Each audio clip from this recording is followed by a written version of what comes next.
Years from now, we'll remember this election day as the most important and most historic in the history of the LGBT movement. To put their hands on the arc of history and bend it once more toward the hope of a better day.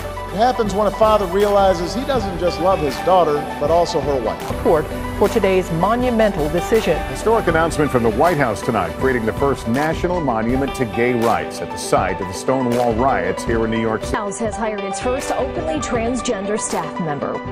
Ellen DeGeneres. It's easy to forget now, when we've come so far, just how much courage was required for Ellen to come out on the most public of stages almost 20 years ago.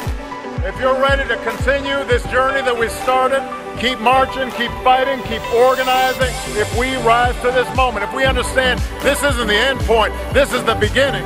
It's the answer that led those who've been told for so long by so many to be cynical and fearful and doubtful about what we can achieve. President Obama is weighing in on the bathroom debate impacting transgender students in the United States. The Obama administration will recommend today that all public schools allow transgender students to use bathrooms and locker rooms according to their chosen gender identity. 78% of those surveyed reported harassment during K-12 schooling, 35% reported physical assault, and 12% were sexually assaulted. Tonight we're taking a closer look at something that's been getting a lot of attention recently, the subject of being transgender. People are so afraid of the unknown, and if they would just take the time to educate themselves instead of just judging someone. It's hard for gay and lesbians as it is, so just imagine how hard it is for anybody that's transgender. Stop the right now. I wish you could see what I see, because when I look out at all of this, I say this is how you change the world. It happens when a video sparks a movement to let every single young person know they're not alone and things will get better.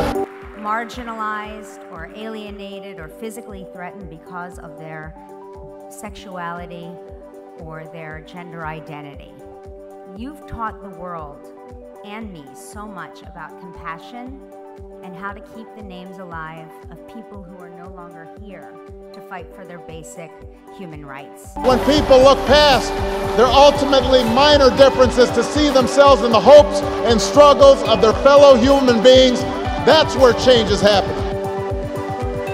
A terrible epidemic hit us.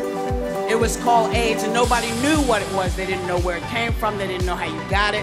And so people panicked and were afraid and left people dying on the streets all over. It marked a generation of people, and people have fought hard and longed to find a cure and to find people who will stand with them to say, I love you no matter what. The gay rights movement, that's the story of America. And I'm confident we can continue to write another chapter together.